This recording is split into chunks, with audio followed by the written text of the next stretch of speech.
Welcome to another edition of the A-List Podcast. I'm your host, Sherrod Blakely, with Kwani A. Lunis, and our resident expert on anything and everything, and also nothing at the same time, Gary Washburn. What's up, G? That's funny, Kwani. No, it's just it's an interesting intro. Yeah. See, Kwani, when you laugh like that, that's like you laughing at your uncle. Your uncle thinking, "Oh, you laughing now, huh? Wait, you just wait. I'm gonna get you later. I'm gonna get you later." Okay. But we don't want any beef on the podcast. There's enough beef out there, and really, when you talk about beef, talk about beef and not talk about Jayson Tatum, Kendrick, Perkins. Who would have known that those two would have some Twitter beef at that?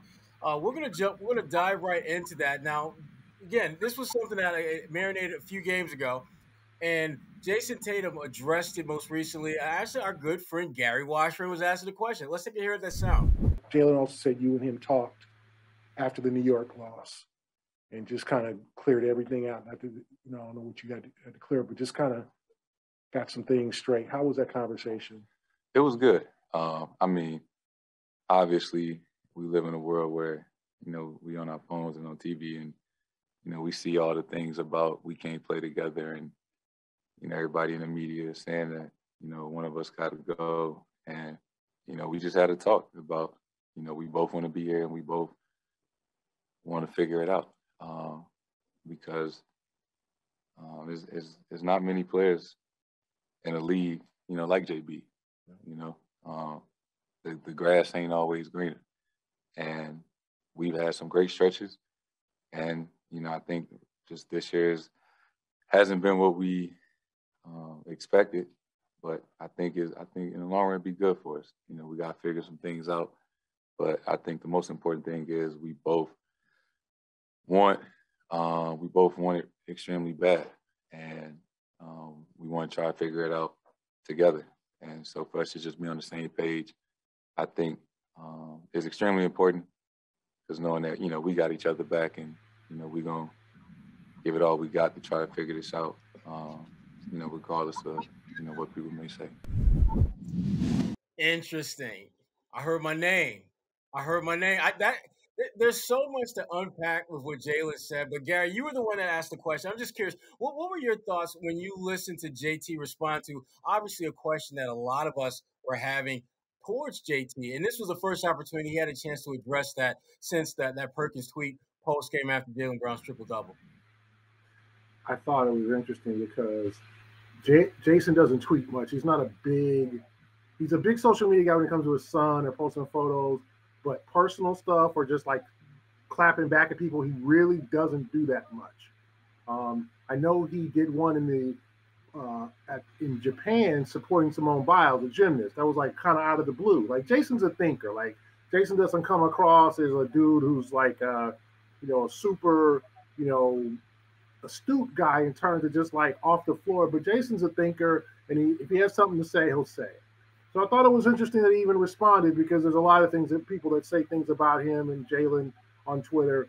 And I think he kind of felt like, why you got to push me back or why you got to diss me or, he went 6 for 14. Jayson wasn't terrible that night. He didn't take a lot of shots. He was okay. He was solid. He had a solid game, not a great game. It was Jaylen's night. And it's like, well, and I can understand maybe if he went 2 for 20, but he went 6 for 14. The Celtics didn't really need him to score a lot. They won the game by 24 points. So if I'm, Jayson, I'm sure it bothered him a little bit. Like, wow, why you got to put me down to gas Jaylen? And it's always kind of, I'm sure, the perception that people are pitting them together or against each other. Do they get along? And I've written for years, they get along. They're fine. They're good. They're different cats. Like, I think what we do is, especially when you're in the over 30 and in your 40s, you assume, and I'm sure Kwani feels this, that all people in all those cats and gals in their 20s are all alike. They all love Drake. They all love social media. It's like they're the same people. They just spit them out. Like, they're different. These guys are different. There's 20 year olds that are very into what we think and are very stereotypical, Generation Zers or whatever you call it now. Millennials. Huh? Millennials. Millennials. Yeah. Them Those are people. the millennials. I thought millennials were a little older than that. I thought these were Generation 86 Z. to 93, I think. Okay. Then Them people. but Brown and Tatum are younger than that. But I think we tend to assume that they're all alike and they all like the same music and they all go to the same places and they're not. Jayson's a father, Jaylen's a guy who is about his family in terms of just and also traveling the world and things like that. They're different cats. So, but they do get along.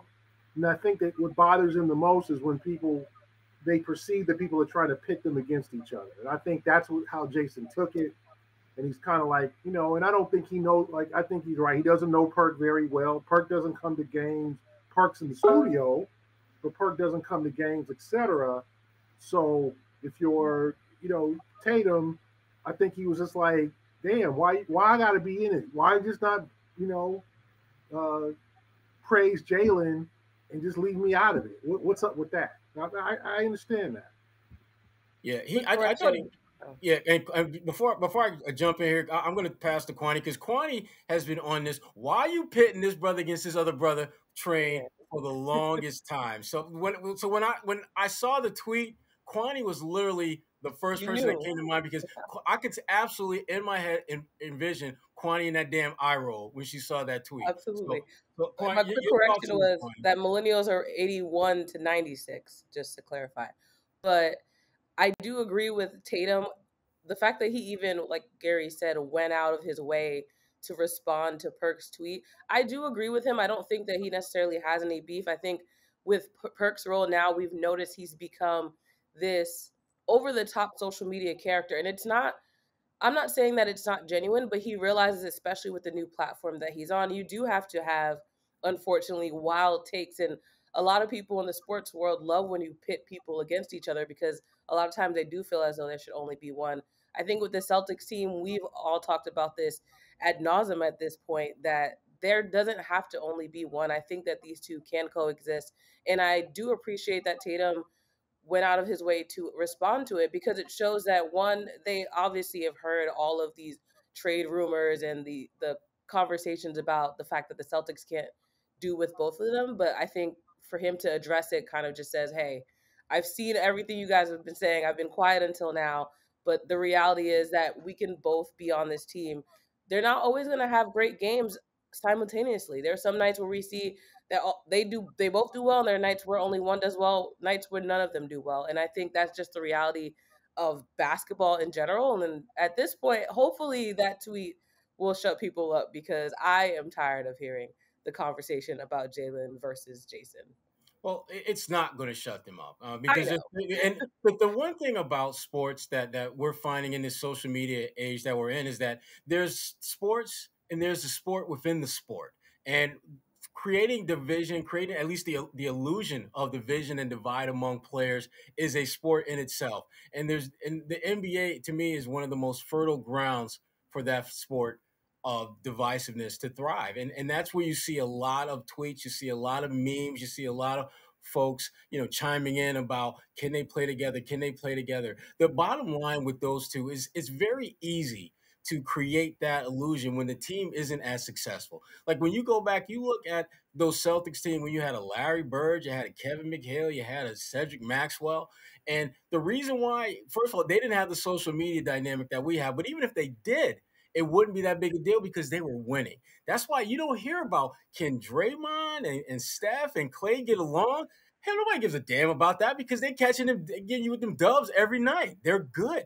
That's what happens when you win games. Anything and every potential controversy takes second, becomes a sideshow because the reality that people see then is a team that whether you think they can play well together or not, it doesn't matter. They're beating the snot out of everyone on the schedule, on the docket. And that's the one thing that these two guys, when you look at where they joined forces initially and where they are now, they've regressed. Almost every year, they've gone a little bit less further than the year before when it comes to the postseason. And in Boston, and we all know, we've been here long enough to know that winning at the highest level possible is something that, frankly, this fan base believes is their birthright. It's not, but that's how they feel. And when they see two young men who have gone so far, so early in their careers, year after year after year, take a step further back than they did the previous year, their initial assumption is that, well, they must not be able to play well together because otherwise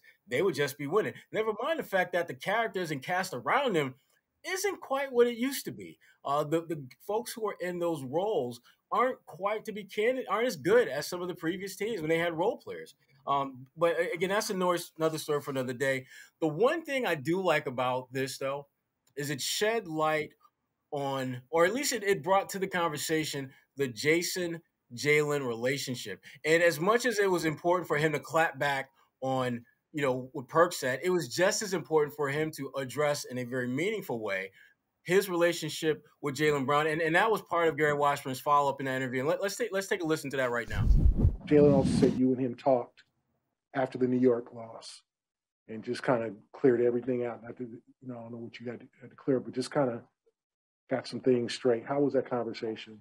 It was good. I mean, obviously, we live in a world where, we on our phones and on TV and, we see all the things about we can't play together. And, everybody in the media is saying that, one of us got to go. And, we just had to talk about, we both want to be here and we both want to figure it out.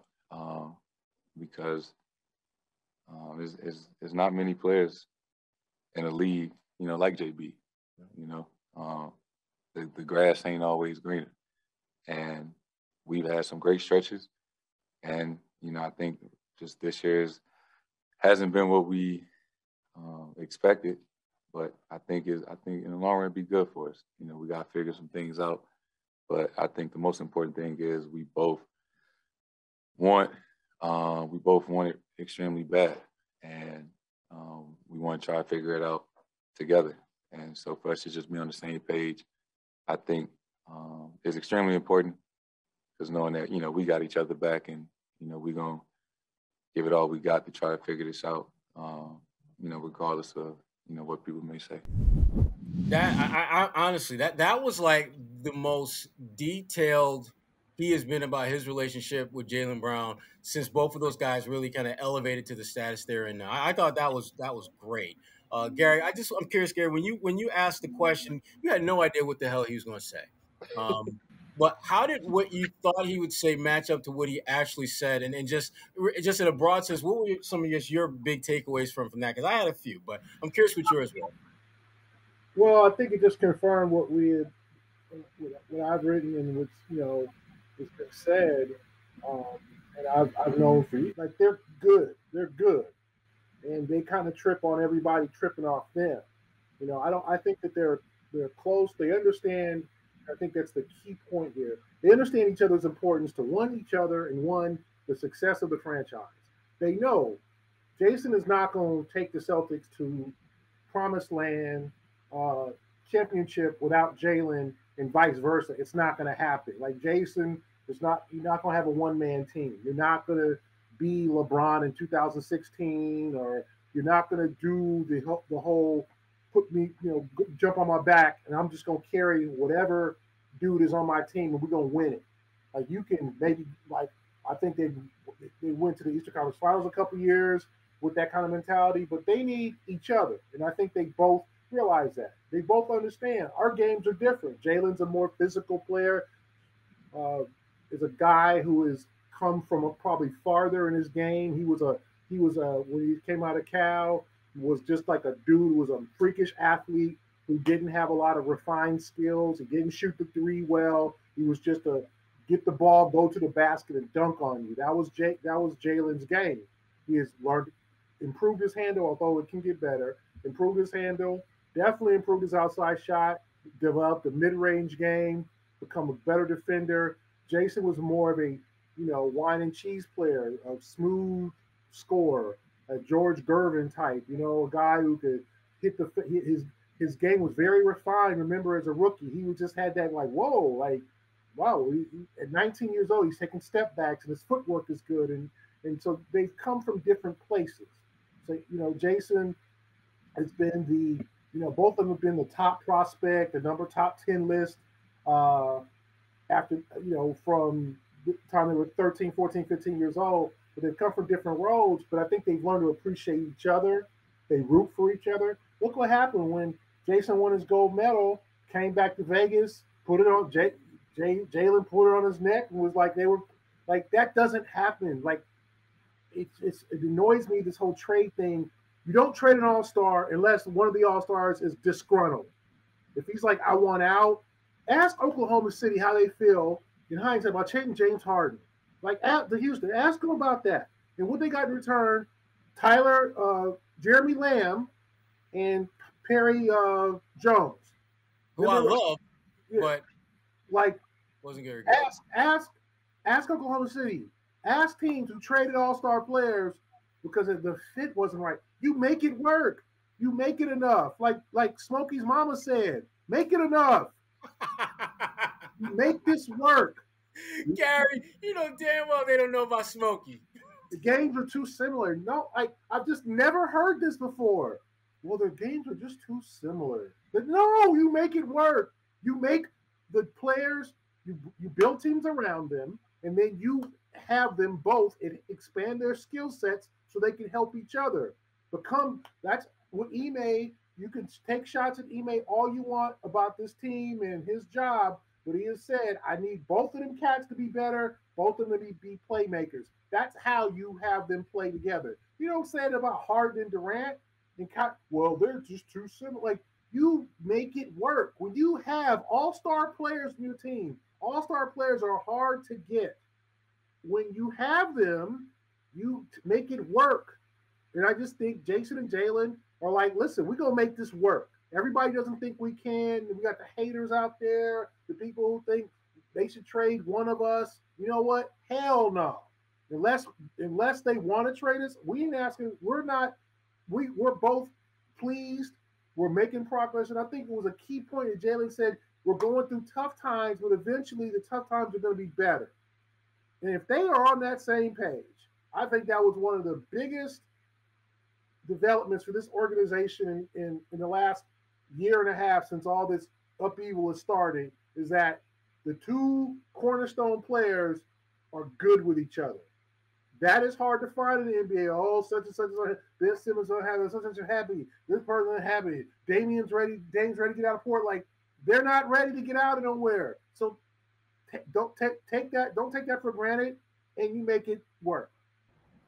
I may be getting ahead of myself, but in 20 years, when they make a documentary about the two of them, I think it's going to be one of the most phenomenal things that we look back on, because the adversity that they're dealing with now, even if it's just fans and media, I think that really is fueling them to want to be good together.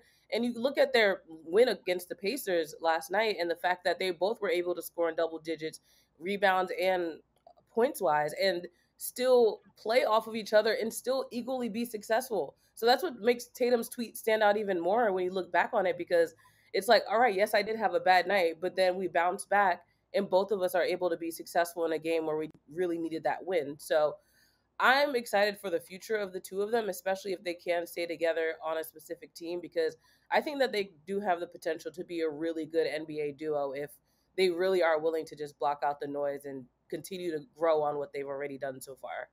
Well, I think what we're seeing right before our eyes is the evolution of two all-stars to becoming one great dynamic duo. Because when you think about where the season began for both of them, there were lots of questions about leadership, lots of questions about whether they can play together, lots of questions about can they play together with their teammates. There's a lot of Kyrie Irving in them, where it's all about them. It's all about them calling their number, getting their points, getting their stats.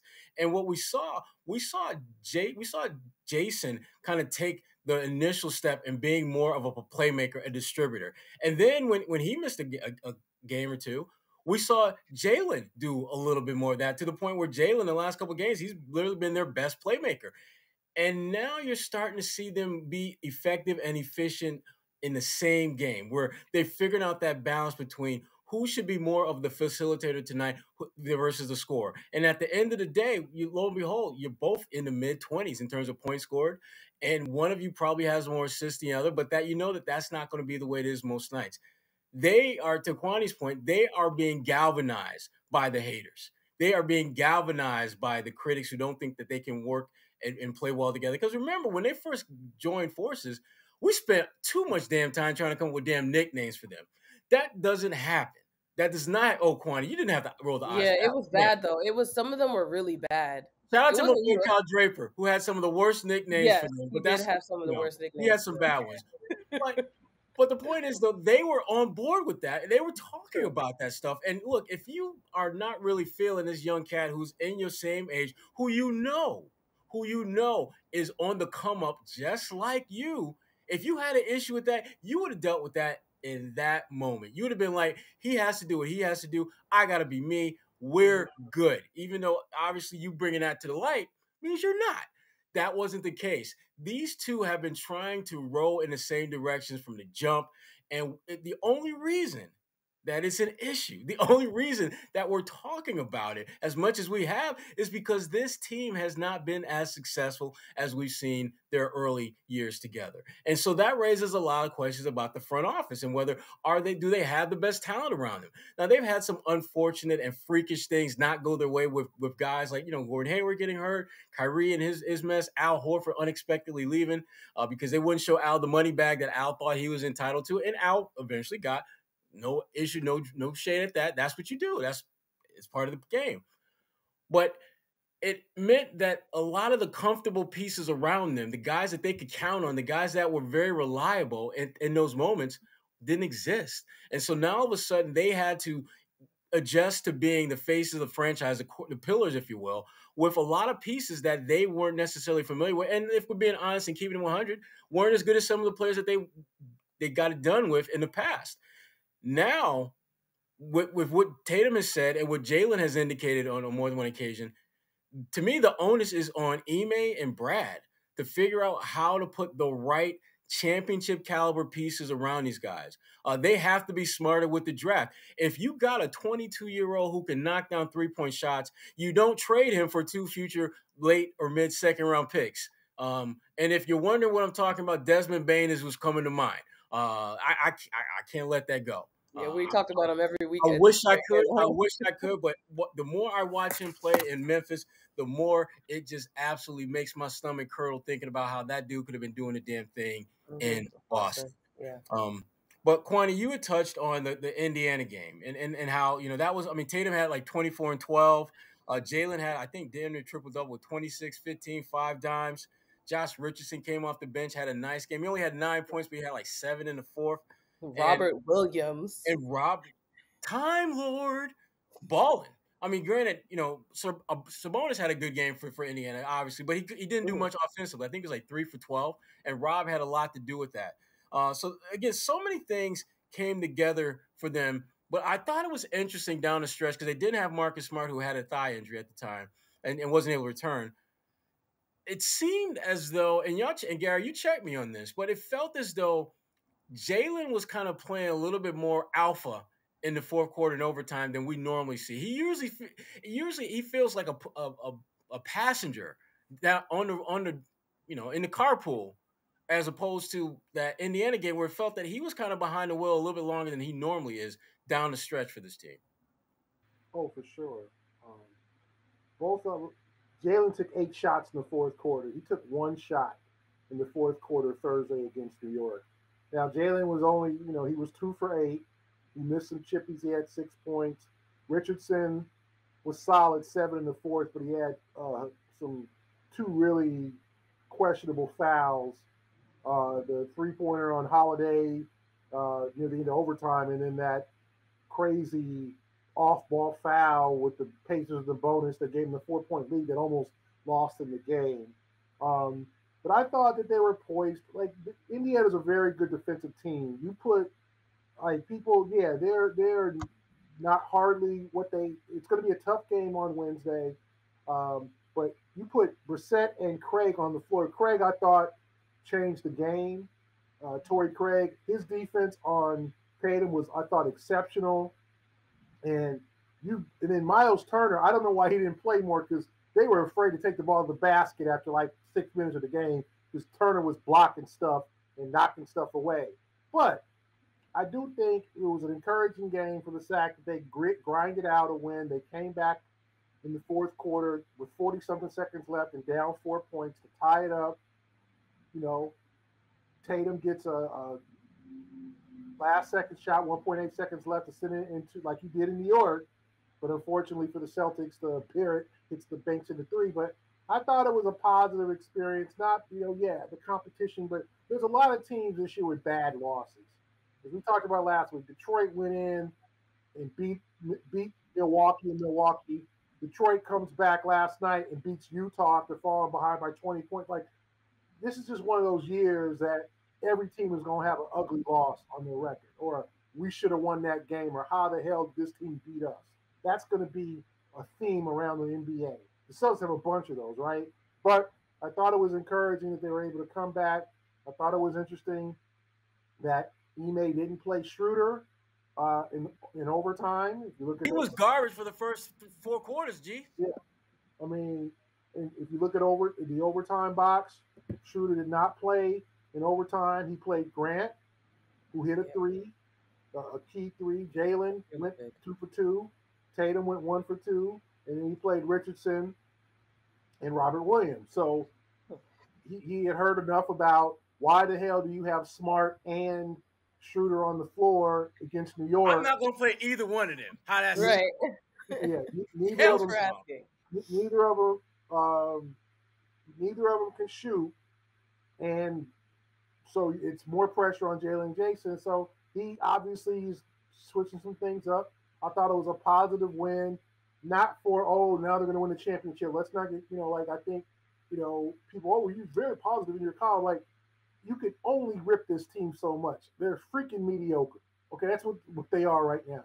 They're a mediocre team trying to get out of the abyss. The Indiana game was a positive sign for them that they can win close games and close out a game in a solid way. If you look at the league now, there's everybody, even the best teams. Golden State lost at home to San Antonio a couple weeks ago. Like, every team has a head-scratching loss. So that's just the way the league is this year. Kwani, I just wanted to get you to chime in on just your thoughts on that as well before we move on.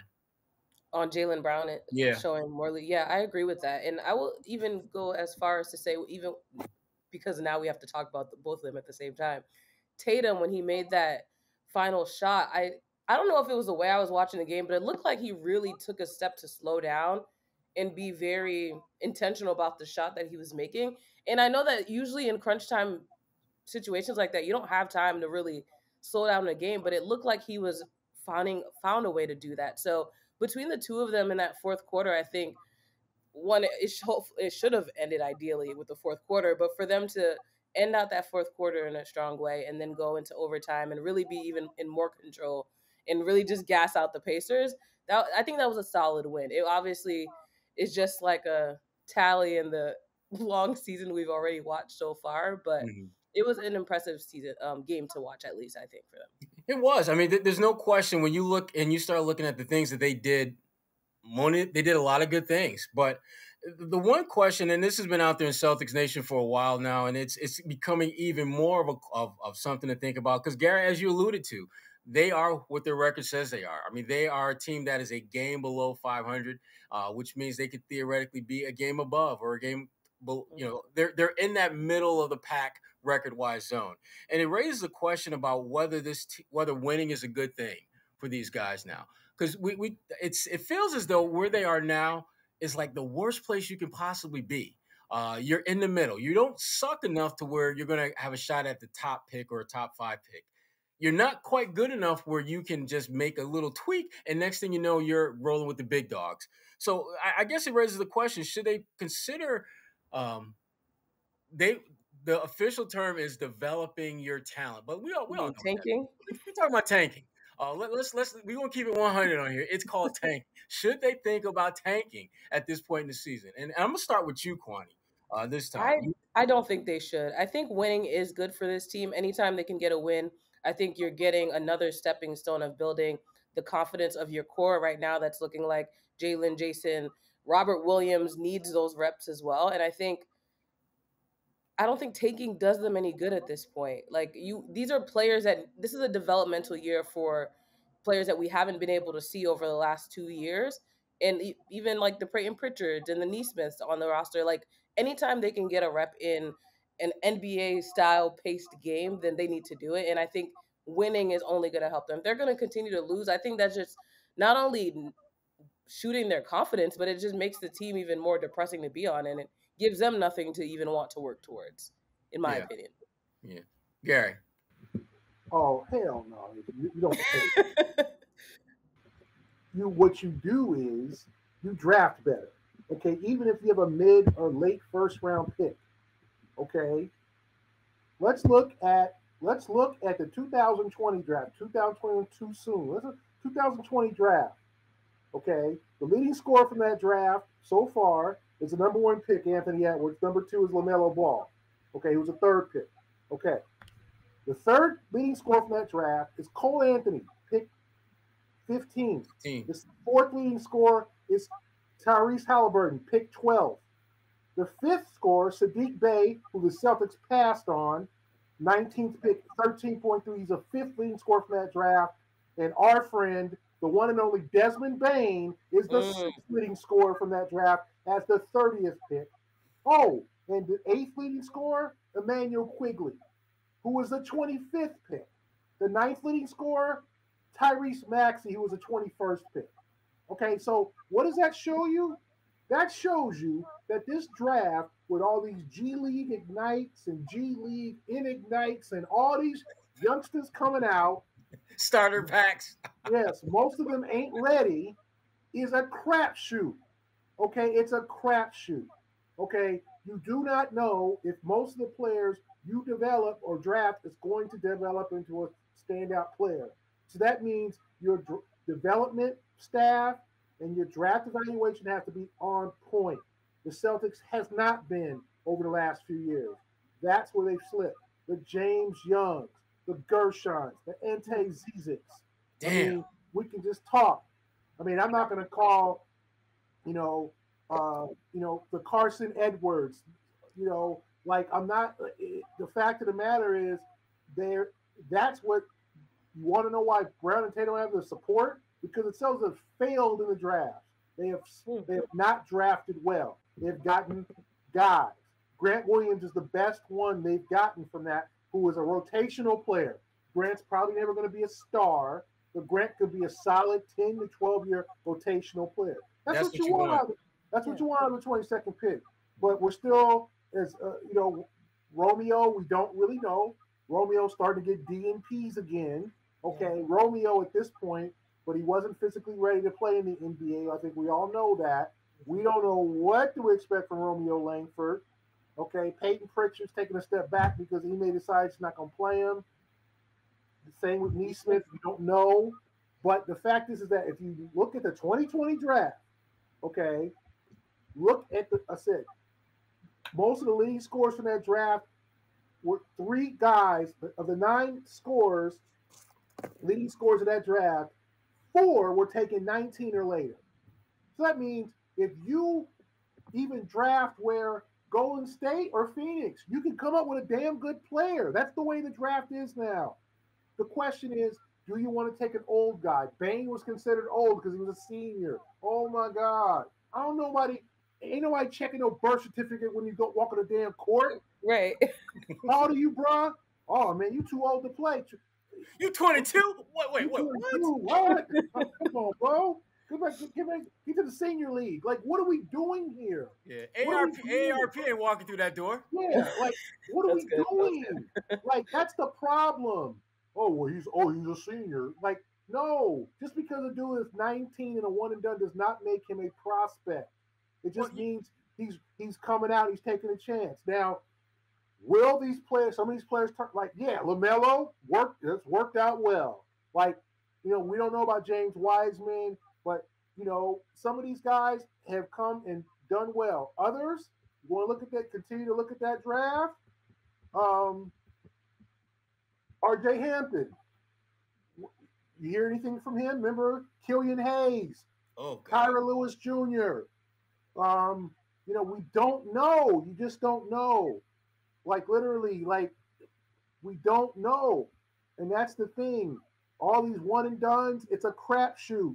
So if you want to build your team and build a team around Tatum and Brown, take the best available player, unless you just think this dude's gonna be Kobe. Like unless you just see the skill set. And that's hard to ask. It's a hard ask. That's a tough example. But the Celtics have to draft better. Don't tank. If they get a 23rd pick, they can come up with a good player. We've seen it. This draft is not. This ain't our daddy's draft. This ain't our draft, Sherrod. Where dudes who came out, if generally pretty much they were bust. Always been bust in the draft. But now it's such a crapshoot. You got dudes that didn't play in college, that played in this damn G League elite, or played in, or just took a year off after high school and worked out, and now they're entering the draft. You just don't know. Look at Brandon Boston. Like, he fell to the second round. You think the Celtics would take him? Like, yes. I mean, somehow this dude fell to the second round. Like, I don't know why. I haven't talked to scouts in that situation. Be like, what was the word on him? But it's easy to get talent in this league now if you know how to scout. And you sometimes guess. Remember, folks, who was the 15th overall pick in 2013? That would have been a guy by the name of Giannis Antetokounmpo. Oh, I know that guy. 15 teams passed on Giannis. 14 teams. And Gary. Celtics, including the Celtics. Gary, not only did they pass on him, Gary, they moved up and had a chance to Kelly Olynyk. And Kelly's had a solid career. Kelly's been hurt lately. Kelly's not a bust. Let's not, put it away. Put that down there. He's not a bust. But 14 teams passed on Giannis. He's too skinny. Now, if the Celtics have a 6'10", 11 kid who could grow, you take that dude. But the fact of the matter is that you can build your franchise through intelligent moves, free agency. Let's be honest, guys. Look at the desperation from these teams. Lance Stevenson's hooping. Lance is back. Lance really is. Like he never left. Like the NBA is desperate for freaking talent. Right. They're chilling for 2 to 3 years. Mm-hmm. Like the NBA needs ballers. It's up to the scouts and these guys who go to Europe to find them, because there's more and more players who can play. There's players in China and India and Lithuania and Yugoslavia. That's not a country anymore. Serbia. Literally. There's going to be somebody come out of Antarctica sometime damn soon. Let it go. The Memphis pick. Like, remember how many years we heard about that? The best thing that came out was Tatum and Brown. Move on. Move forward. Absolutely. And the one thing that I when I think about just all of what we're talking about is just the importance, not just of drafting well, but actually having a blueprint for what you want to get out of the draft and sticking to it. Like when you're picking near the end of the first round or early stages of the second round, you should be looking for someone who can hit the ground running. Someone who is maybe not as skilled as someone in the top 5, top 10, but there are certain things they do exceptionally well, and you amplify that. And the reason why I tend to dwell more on Desmond Bane than I wish I could was because he had a body of work that said, I'm a three-point shooter. Worst case scenario, that if you draft me, you've got a catch and shoot three-point sniper who's done it for 4 years and did it at a high level percentage-wise. That's literally the worst I'm going to be for you. And if you're picking at the end, not near the back, but at the damn end, it's like a pickup game where everyone is gone and there's just only one guy left, and that guy just happens to be a better Only thing he can do is knock down shots. you should be okay with that. You should, rather than trade him in and get a couple of boxes of maybe sort of kind of this might work out down the road. But I'm not sure what the Celtics are looking for in the draft anymore. Beyond the fact that they just want guys with upside. I think you need guys with a certain amount of proven body of work that's beyond more than one semester of college or one, stint with the G League, Ignite, Reignite, Set Aflame, whatever the hell they're going to call it this week. They need to figure out what their plan is, and they need to figure it out fast. Because, like I said, they need to they need to make some changes. But the one thing that I will say about change is that they can theoretically move the needle in that direction without really tanking and acquire some assets along the way. I look at what Josh Richardson is doing. I look at what Dennis Schroder are doing for the Celtics, and they've both had solid seasons. But if we're being 100, if you were to take one or both of them off the team, how much is that going to really cost this team in terms of wins and losses? If you can get a couple of decent assets, maybe not players, but maybe picks, maybe a decent young player down the road, a Cam Reddish type guy from Atlanta perhaps, how much is that really going to hurt you in terms of wins and losses now? And how much does that help you in terms of potential down the road? I think they need to figure out where they stand on that, because right now, as much as I love what Josh Richardson is doing, I think he's having a great season, especially shooting the ball. And I love, for the most part, what Schroder brings to the table.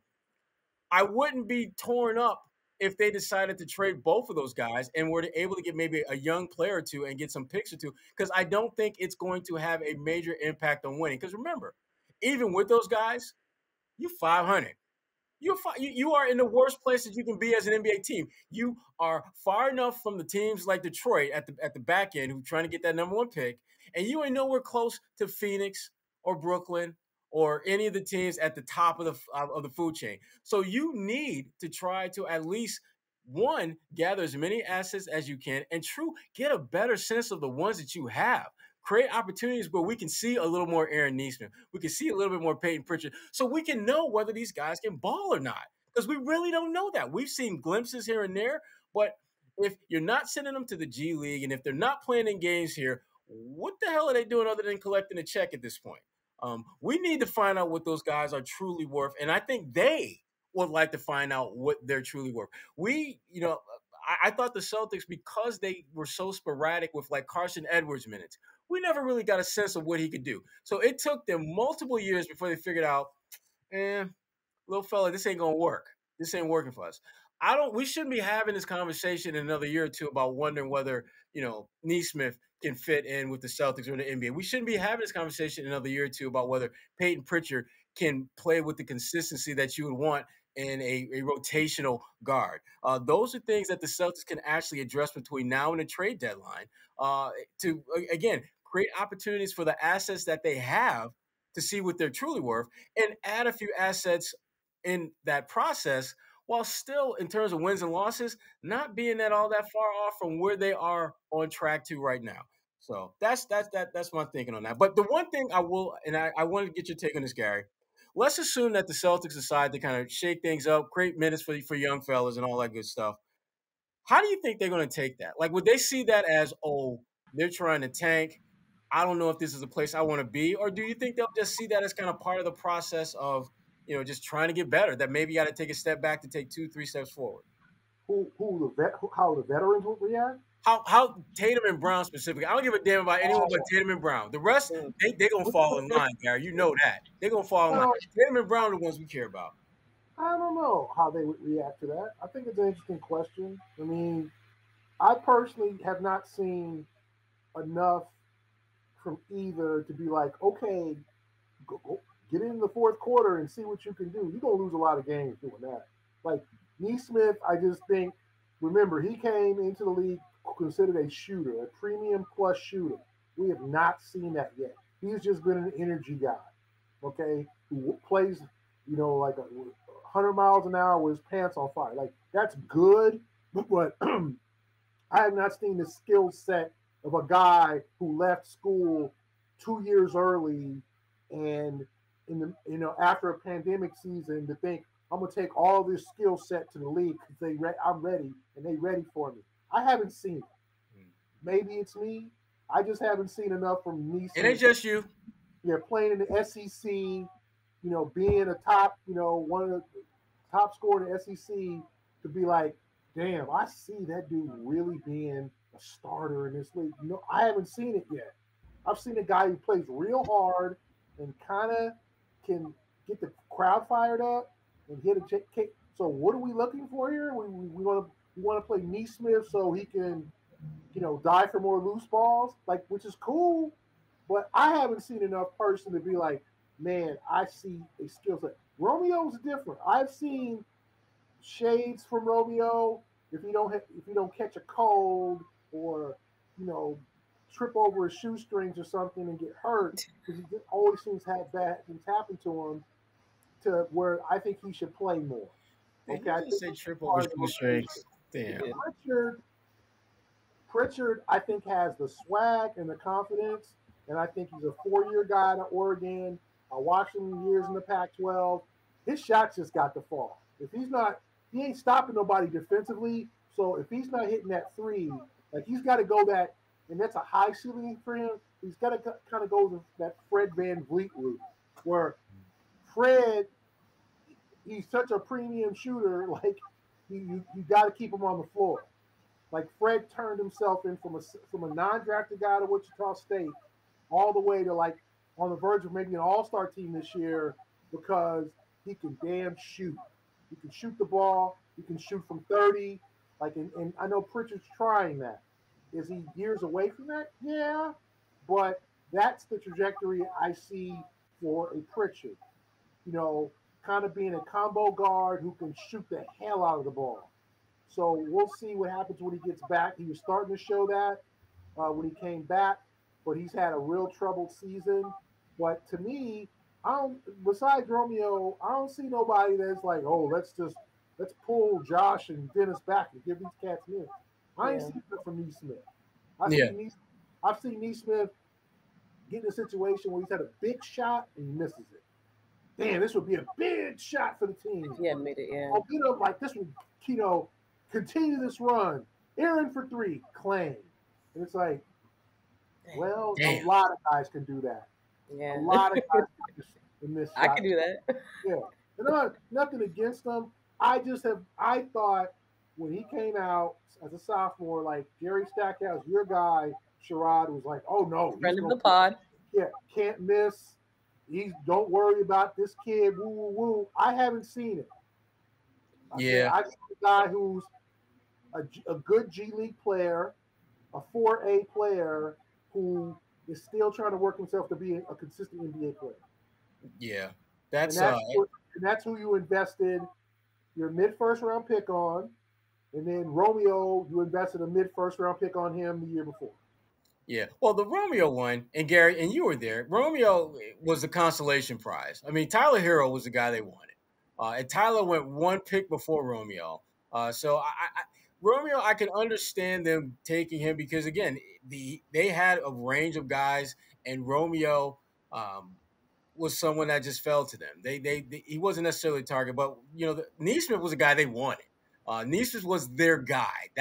They had 2 or 3 other guys in that big wing position. Sadiq Bey, you mentioned before, among them, that he was the chosen one.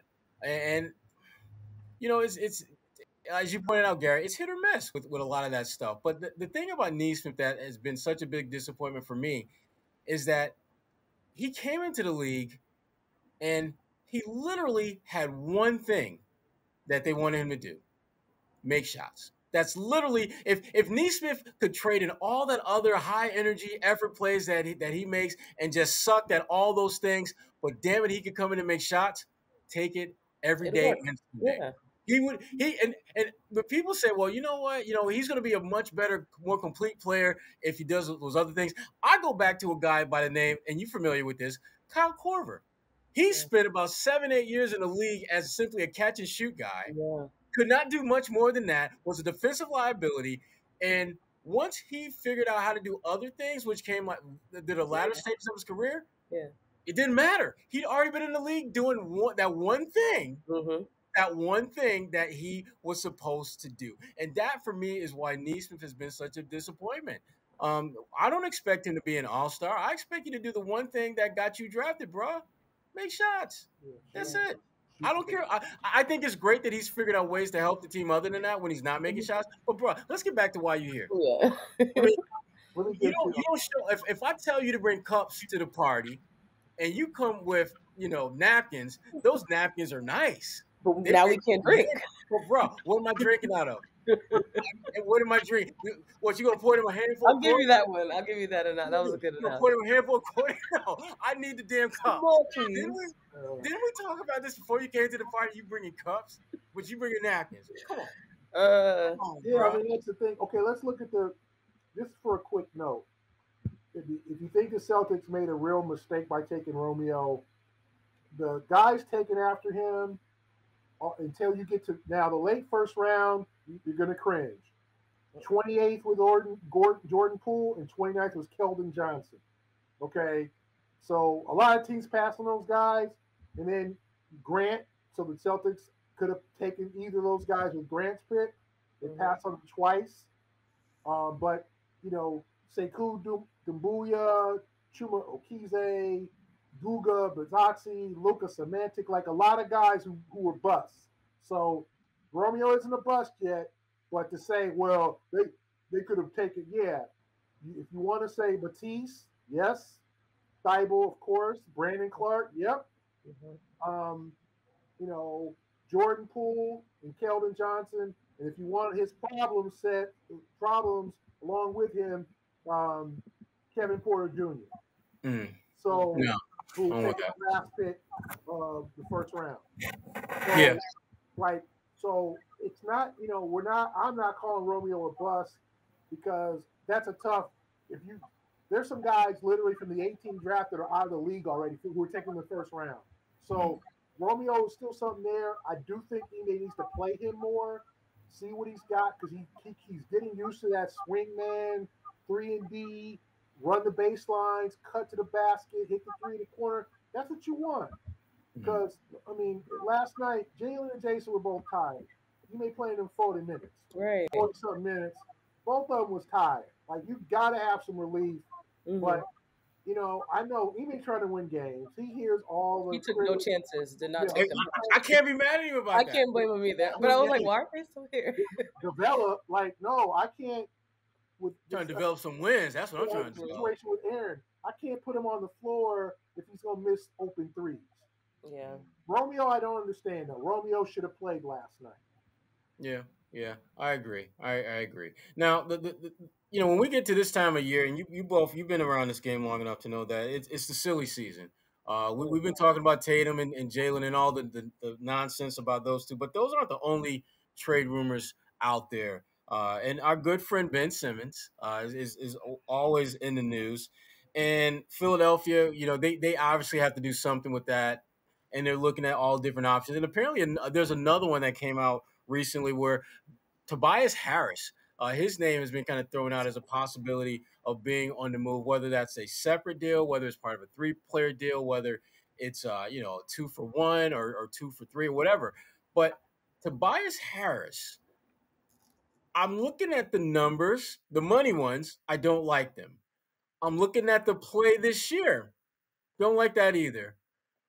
What the hell is Daryl Morey thinking of that? Is he seriously thinking he can pull that type of, 3-card Monty on the team and find a place for Tobias based upon his contract and the way he's playing? Gary, I'm gonna throw it to you first, Gary. Is that? How realistic is that? Well, I think it's hard because Tobias Harris is a very good player who just isn't quite an all-star. And NBA critics and NBA folks ain't trying to hear that. Like, they don't like players who are on the verge but don't get the CJ McCollums, the Tobias Harrises. Like, NBA fans and NBA observers, they don't like those guys because they ain't all stars. And then those do get paid very well too.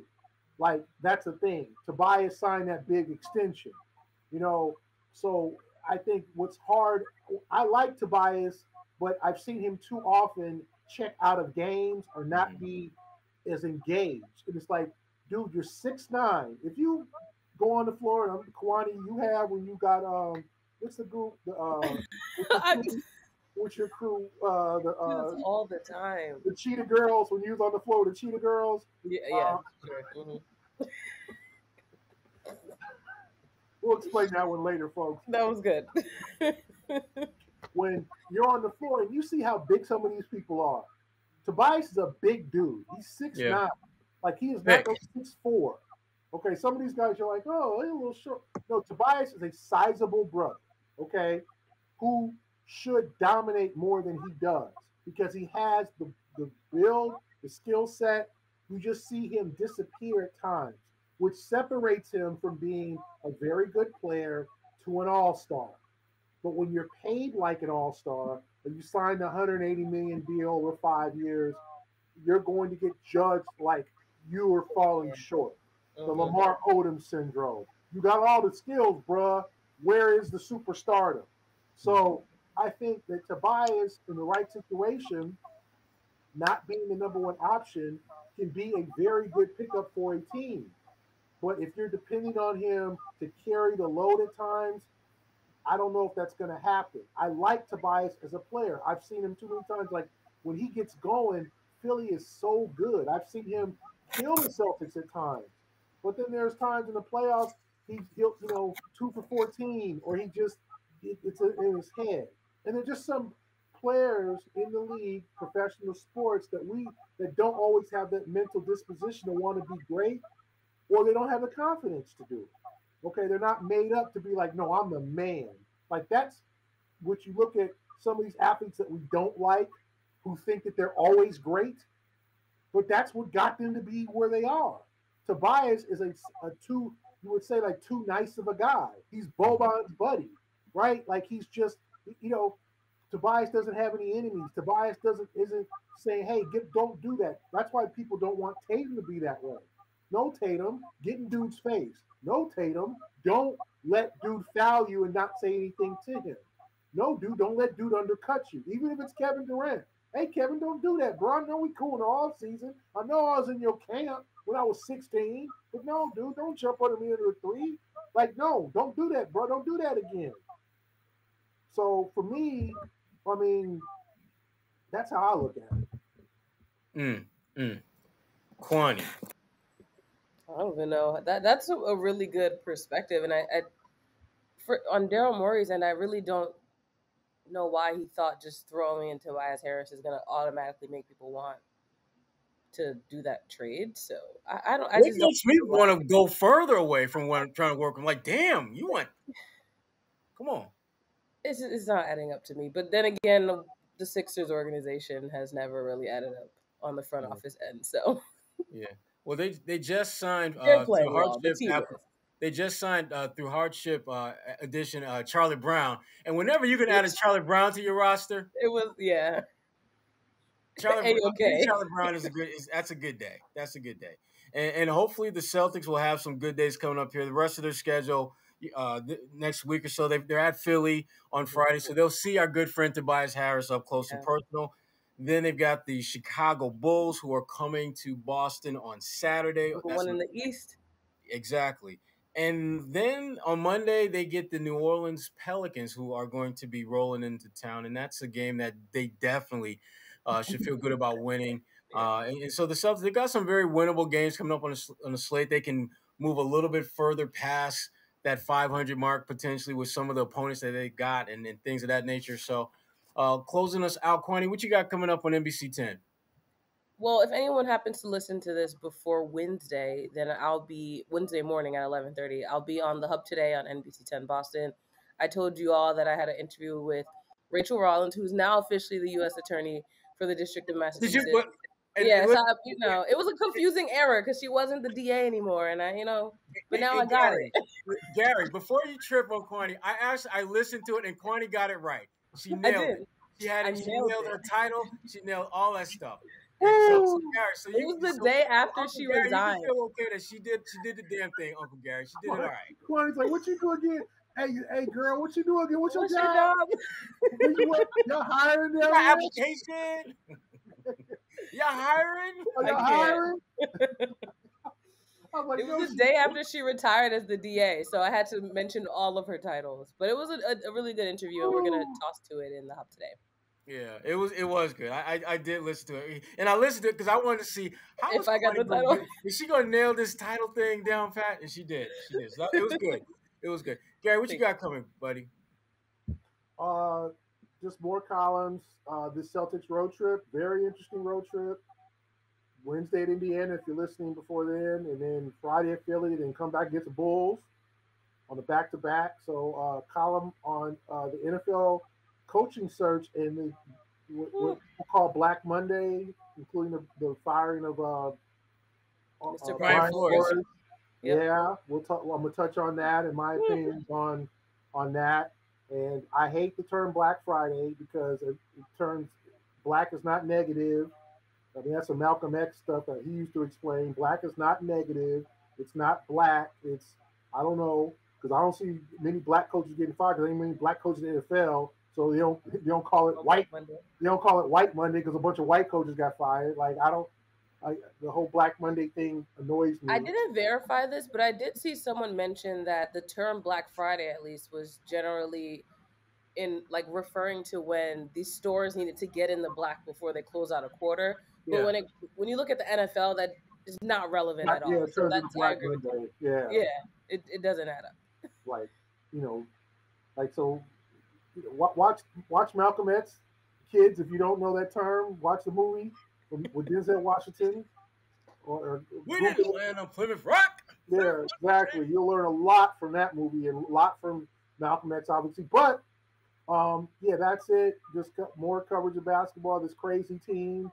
We're approaching All-Star in a month, trade deadline. So it should be very interesting what the Celtics do over the next 4 weeks, and I'll have it all covered. There you go. And I'll have some content on fullcourtpress.bulletin.com. I recently did my report card for the Celtics, and they sucked. The grades were bad. There's lots of C's, lots of D's, lots of F's. I've never had a report card as bad as this one that I had for the players, and they deserved it. They were really, really not good this first half of the season. For ebony.com, I've actually, it's funny you should mention Black Monday because I too am writing about Black Monday. Because the Brian Flores thing, the Brian Flores thing, it really threw a lot of us for a loop because it just didn't make a lot of sense.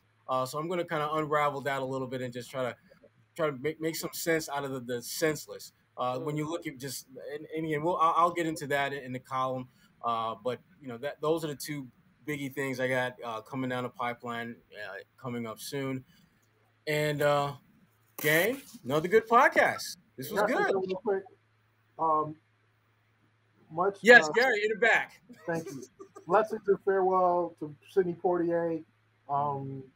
And young people who do not no idea who he is, which is kind of, just do your research. The dude was a trailblazer. But if you want to have some fun, you want to watch some funny movies, Let's Do It Again, Piece of the Action, and Uptown Saturday Night. He did a trio of movies with Bill Cosby. I know, it's Bill Cosby. Apologies, not a good person, but the movies were funny. It's Sidney in a more approachable role, a fun role. And then if you want to Sir with Love, appreciate some of the greats that laid the groundwork for us. Sidney was a trailblazer. Luckily, Sherrod and I are old enough to remember him and to remember some of his roles and how smooth he was. And I think that we tend to forget these people, and then they get older and they just fall out of your consciousness. And he's someone that shouldn't fall out of consciousness. And young people should realize who he was, the kind of man he was, the time he was. So if you want to have some fun between Celtic games and between the A-Lit podcast, To Serve with Love is a classic. His story is phenomenal. He was from the Bahamas. Someone taught him how to read when he tried to audition to be an actor. His story is just so inspirational overall if you want to just read and deep dive into his life. Yeah, and I think someone is in the process of putting together some type of Broadway play looking at his life, which is great. Because to Kwani's point, there's so many different levels and layers of wow to his kind of elevation of where he finished as an actor that it's definitely worth doing your research and homework and seeing some of the works that he's done. But To Serve with Love, that's to me that's like the kind of almost iconic Sidney Poitier movie. But he's got some good ones. They Call Me Mr. Tibbs or Guess Who's Coming to Dinner, which is the first one of the first interracial movies that people now that's normal, but back then that was groundbreaking. That's what I heard. I was only like maybe I don't know just twinkling in my mama's eye. But a little bit before our time, but that was a movie that was definitely a groundbreaking movie with the content. So study your past. Get to know these legends and let's appreciate them before they pass away. That's all. I love that. Yeah. Kwani, close us out, Kwani. Yes, if you haven't done so already, please subscribe, write a review, send this to a friend. But for Sherrod Blakely and Gary Washburn, I'm Kwani A. Lunis. That was the A-List Podcast. We'll see you next week. Cheers.